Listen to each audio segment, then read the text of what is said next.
talk about changing our narrative to change the story of our life.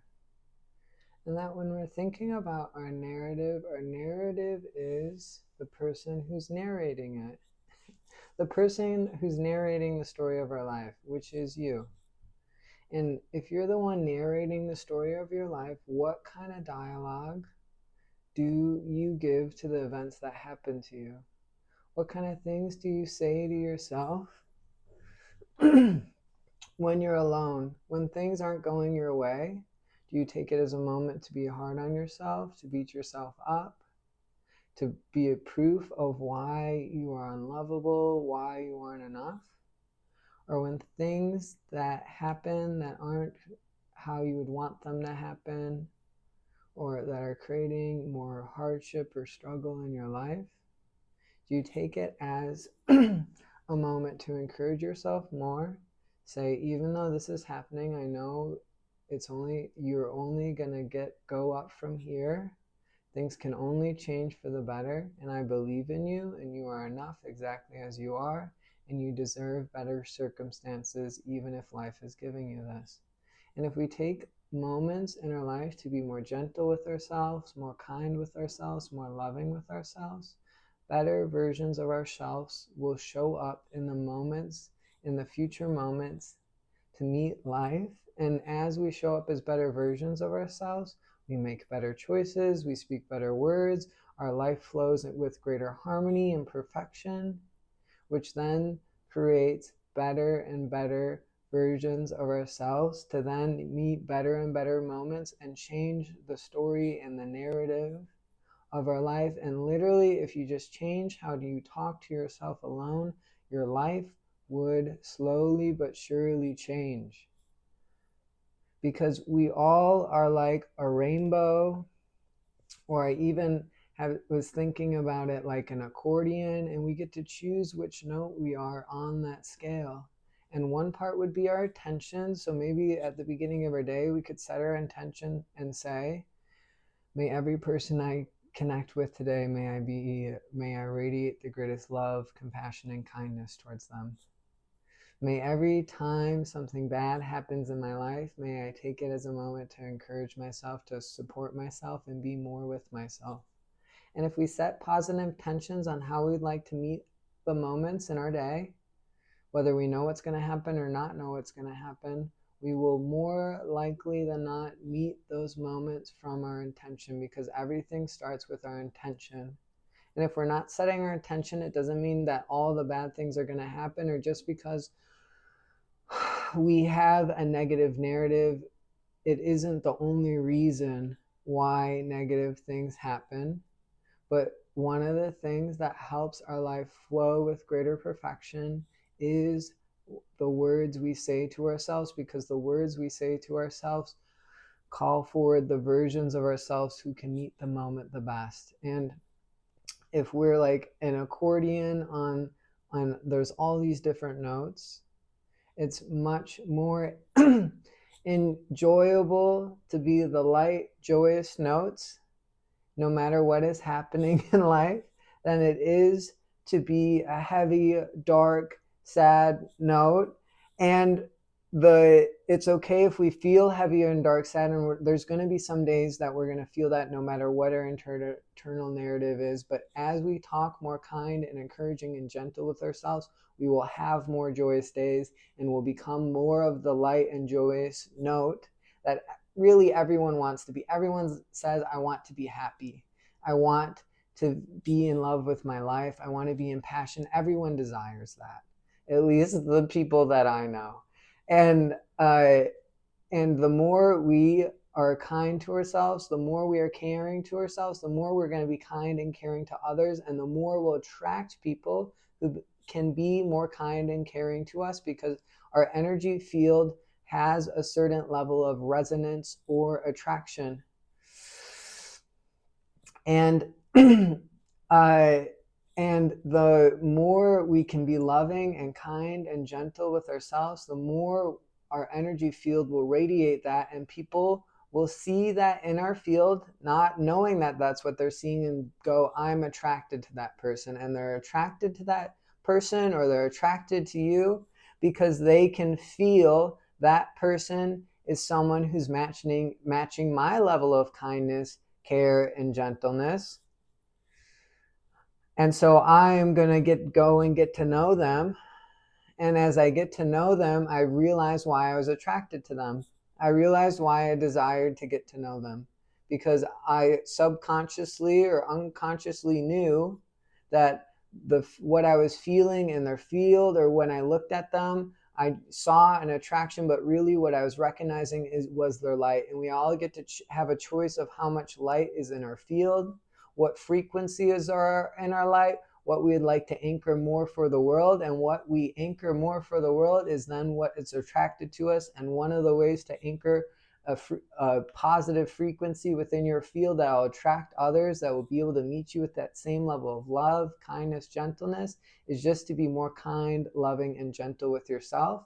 And you can almost think of it as like, I'm feeling the analogies, like a camera. And you are the camera, and the words you say to yourself is the filter or the camera lens that gets put on the camera. And if you're hard, negative, beat yourself up, are not kind to yourself, say things like, I'm a sad sack, I suck, I'm the worst, I'm a loser, a dark filter gets put under the camera, and that's then what you see life through. And then as you see life through that, you're going to make more worse choices. The more hard on yourself, the more you're going to make choices that are hard on your body, that numb you, that weren't the right choice. The more you're going to attract people who maybe are unkind or not nice to you. And just because you have an interaction where someone isn't kind to you doesn't mean that you attracted that because you were negative to yourself. But if you're regularly attracting people that are negative and unkind, maybe it's you're living in the wrong state. But it also could be that the level of negativity and words I say to myself then be what like attracts like. So if I'm rather hard on myself, beat myself up, and that's how I talk to myself majority of the time, that's what I'm going to attract. If I'm someone who's loving, kind, gentle with myself, takes moments to encourage myself and support myself, no matter what's happening in my life, how hard it is, I'm going to attract more people like that, who are gentle, kind, loving, encouraging. And just because I have bad interactions doesn't mean I necessarily attracted them. Sometimes you're going to interact with people who are at lower levels of consciousness just to give them a reminder of what it's like to be more aware, conscious, to be more evolved self. And your interaction with them will lead a little drop of energy in their field that then will slowly grow and influence them to be more loving and kind. And that's our work as light workers. We go out and we share our light with the world.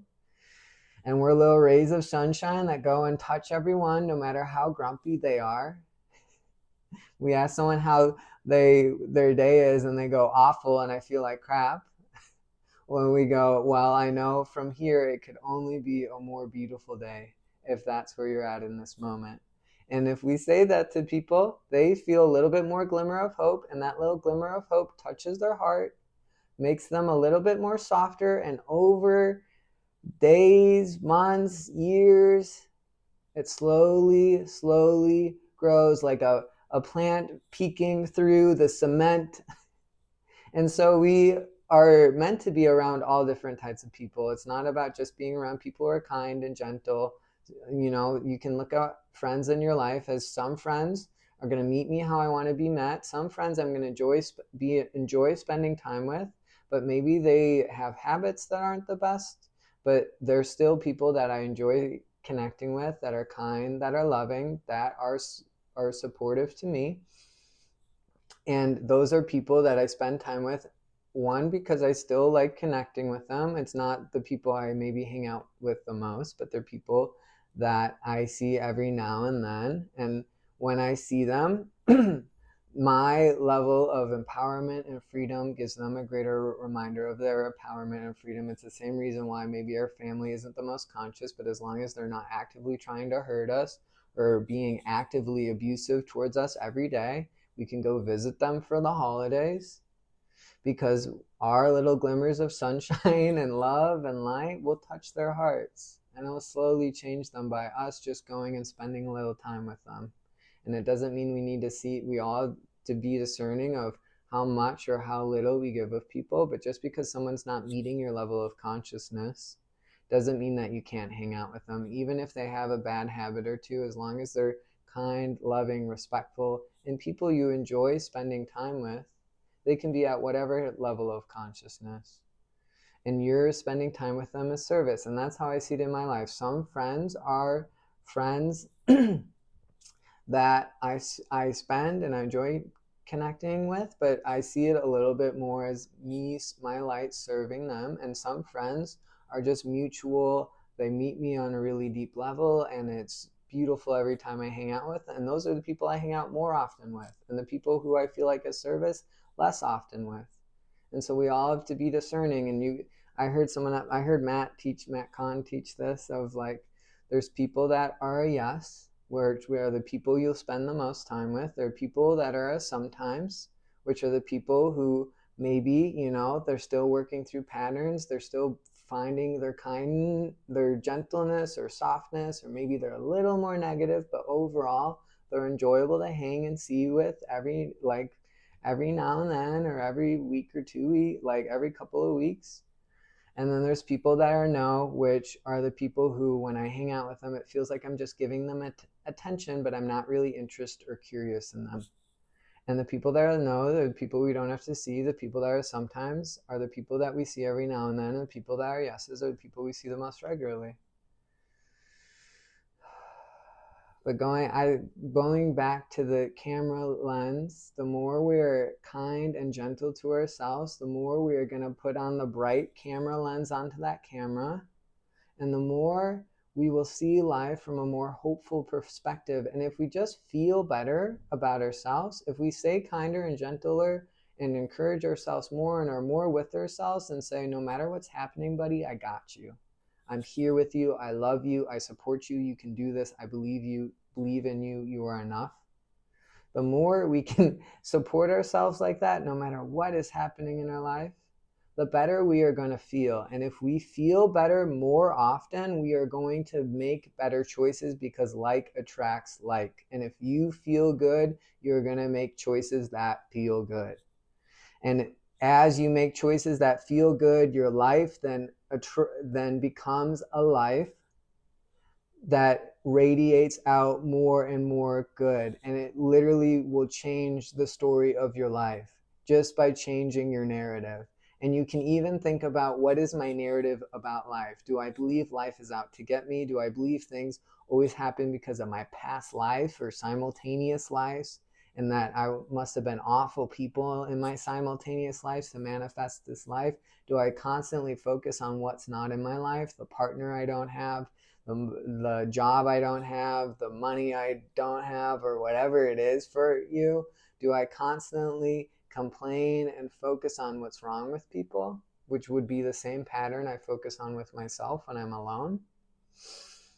Or do I relate to life of, and this is something I've been trying lately, is no matter, like, there's things I really love about my life, and there's things that I would really like to change about my life. For me, it's like career and getting a job, and stuff like, yeah, career and getting a job, and hopefully like making more of an income, channeling for people and giving intuitive advice for people. That's something I would really like to shift eventually. But something I've been affirming, because there's definitely days where I feel heavier, feel like thinking about the things I don't have in my life. And I've been trying, like, the last couple of days to be I have a fucking awesome life.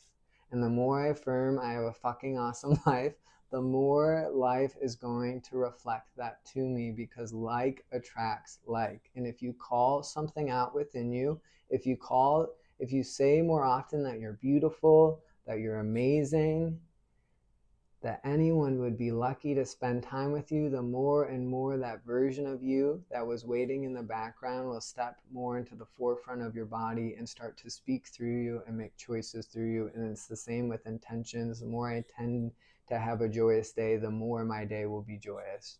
The more I say, with every breath I take, may greater flowers bloom on this planet, may all heal and may all find greater peace. The more that will happen, because I'm calling it out in the universe, and the universe is here to serve every one of us by our willingness to call it out. And right now on the planet, there's only a few people that do that. There's me, other spiritual people, but the more people that call out the miracles in life, the more people call out the fucking awesome life they live, the more people focus on what's right in each moment, the more and more this life will flow in perfection. And even if things are happening that we say, that can't be perfect, we will see why the moment is perfect, either then in the moment or in hindsight. And so the more we call out our amazingness, the amazingness of life, the more we focus on what is there to appreciate in my life, the more that will grow within us, the more that will grow within our life, and the story of our life will literally change. And that's people talk about ascension and awakening so much, but really ascension and awakening is how long is it going to take for people to call out the amazingness within them, the heavenly glory within them, the heavenly grace within them, and the heavenly grace within life. And people can do that through prayer. People can just do that from positive affirmations, from changing their inner dialogue, from changing their dialogue around life, from focusing more on what's right in each moment. Like, I'm making a YouTube video, I have the right to feel good about it. I dress myself incredibly, I have the right to feel good about it. And the more people point out what's right, the more people point out what's good, the more people call what they would like to experience in their life more often, the more and more life will be shaped and changed to become that. Because if you can change your inner dialogue, if you can change your relationship with life, life also changes. If you change your inner dialogue, the story of your life changes. And if the story of your life changes, the words you speak change, the choices you make change, and your life all of a sudden changes to become more of the beautiful, incredible life that you were always hoping to call in, but just didn't know what steps to take. And so the last little tip I've been thinking about is, again, looking for a job, trying to manifest more abundance. And something, Matt Kahn is someone I listen to a lot, and he teaches, like, when he was trying to manifest clients, manifest more of a healing career, he would go downtown Seattle, and every person he would pass, under his breath, he would say, I congratulate you on your abundance, and point out something they're abundant. So if they had a dog, I congratulate you on your abundance to have a pet. If they had a nice outfit on, I congratulate you on your abundance to have nice clothes on. If they had a beautiful car, I congratulate you on your abundance to have an awesome car. If they're just a beautiful person, I congratulate you on your abundance to be so radiant and healthy and attractive, or whatever. And I was thinking about that, and that's something I've tried, but it's also something that I find a little hard when I'm walking past people to figure out what's abundant of them. Like every person that passes, living in Chicago, people walk past you really quickly. And so it's a practice, while that I think works, and it's something I've tried a little. It's a little tricky. So what I've been doing as just a different practice is I think about the people that I'm jealous of. I think about the people that have very successful spiritual careers, have very big YouTube channel followings. And what Matt's teaching about using people as a reminder to anchor more abundance in your field, that then you anchor it by just saying, I congratulate you on your abundance, it then attracts more abundance into your life. And using the people around you that as a reminder of things of that prayer, essentially. But you can also just think about, who am I jealous of? Whose life do I wish I had? And use them as your focus point. So something I've been saying is, like, a famous spiritual teacher that has a very big YouTube following, I say, I congratulate you on your abundance for having such an incredible YouTube following. And instead of changing I just focus on them because it's easier. And the more easier the practice, the easier it is to do, and the more people that will do it. So think, and what I realized is there's certain people that I was subtly jealous of, subtly envious of, and the moment I started to focus on how lucky they are to be abundant, the moment that jealousy and envy started to heal. And the moment, and I've just is something I was just trying today. And as I felt it, I started to feel more openness and spaciousness in my heart, and I felt less contraction or less restriction around seeing other people successful and wishing I were them. And it has slowly touched, and it's had slightly shifted that for me. And I wouldn't say it's fully healed because I just started it today, but it's something to think about. Who are the people we are envious of? Who are the people we are jealous of?